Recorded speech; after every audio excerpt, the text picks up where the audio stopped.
Good morning student. In this session we are going to learn about clauses.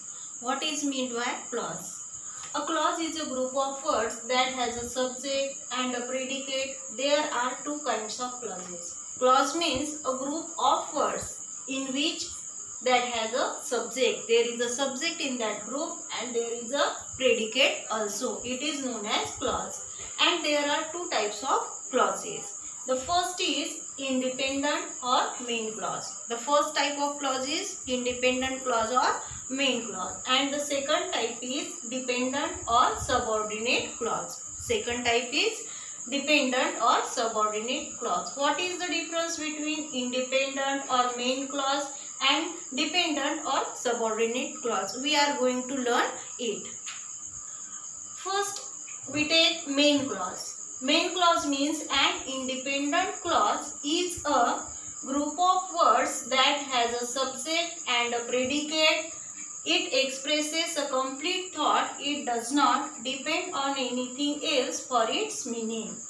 Main clause or independent clause means a clause which has group of words and it has subject, it has a predicate, and it expresses complete thought. It expresses complete meaning. It does not depend on anything else to complete its meaning. It is known as independent clause or main clause. It has a finite verb, and in independent clause there is a finite verb.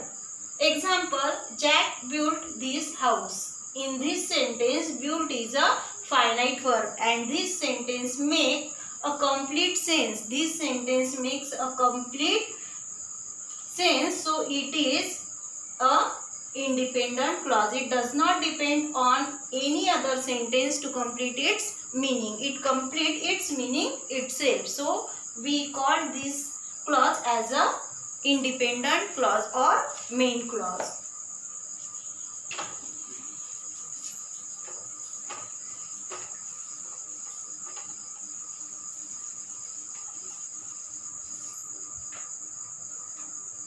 The clause has a finite verb and makes complete sense by itself. The independent clause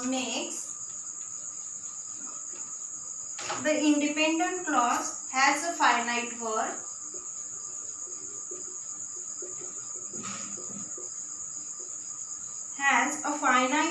and makes complete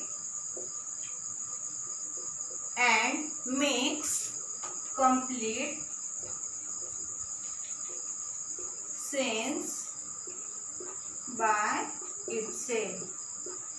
Means finite main clause or independent clause has a finite verb and it makes its sense complete itself. The second example is the sign turned red and the car stopped. Second example is the signal turned red and the car stopped. Here we have two finite verbs. The first verb is turn and the second finite verb is stop. The two independent clauses are here. The two independent clauses. Which are they? The first is the signal turned red. The first is the signal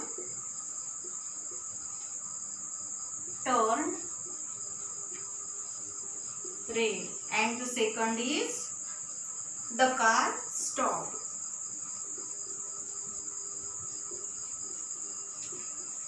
Here we connect two different sentences taking and a coordinator, and is a coordinator, and by taking and this coordinator we connect two different sentences to each other. The two independent clauses. In this one sentence we have two independent clauses. The first sentence is the signal turned red. In this sentence, turned is a finite verb, and in the second sentence, the car stopped. Look here, in the first sentence, the signal turned red. This sentence complete makes it sense complete by itself. It does not take help of any other sentence to complete its meaning. And in the second sentence, the car stopped. This sentence also make a complete sense. This sentence also make a complete meaning by itself. It does not need any other sentence to complete its meaning. So these two sentences are also two independent clauses. We join them by using coordinator and. So we take here coordinator and, so we should call these sentences as coordinate clauses. We should also call these sentences as coordinate clauses. Second example is, the teacher saw that the clock has stopped. The teacher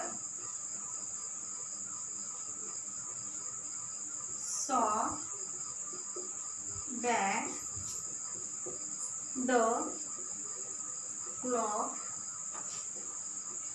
has stopped. The teacher saw that the clock had stopped.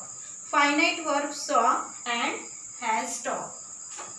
In this sentence, we have two finite verbs, saw and had stopped.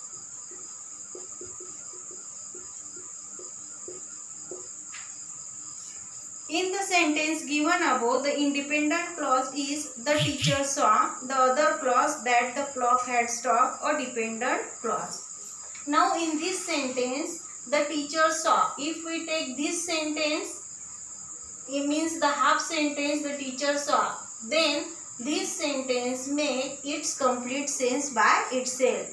But if we take that the clock has stopped, we need to take help of this sentence to complete its meaning. Means in this sentence, the teacher saw is a main clause or independent clause, and that the clock has stopped is a subordinate clause. The teacher saw, it makes its sense completely by itself. So this is known as main clause or independent clause, and that the clock has stopped. This sentence needs the help of the teacher saw or the first sentence to complete its sense. So this is called as subordinate clause. The other clause in the sentence given above, the independent clause is the teacher saw. The other clause, that the clock had stopped, is a dependent clause. Now what is meant by dependent clause? Dependent clause, or we call it subordinate clause also. This clause also has a finite verb. This clause also has a finite verb. This clause also has a finite verb, but does not make complete sense by itself. But does not make complete sense by itself. It needs to be attached to a main clause to make complete sense. It needs to be attached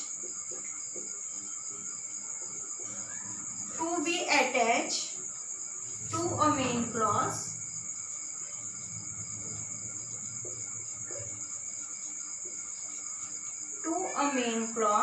to make complete sense. To make complete sense. Example: the book which has torn cover. The book which has torn cover is yours.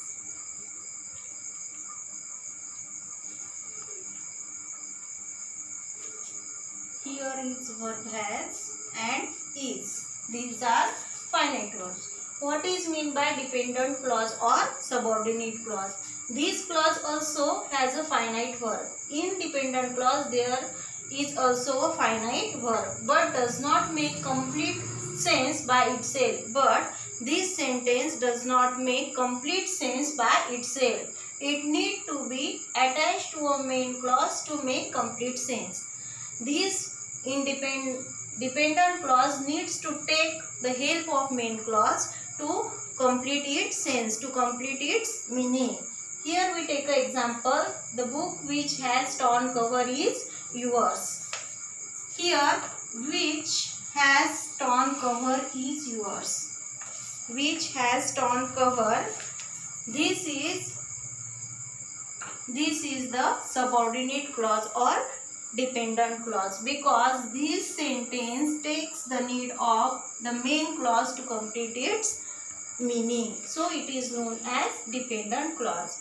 In our next period, we are going to learn the different types of subordinate clauses. Thank you.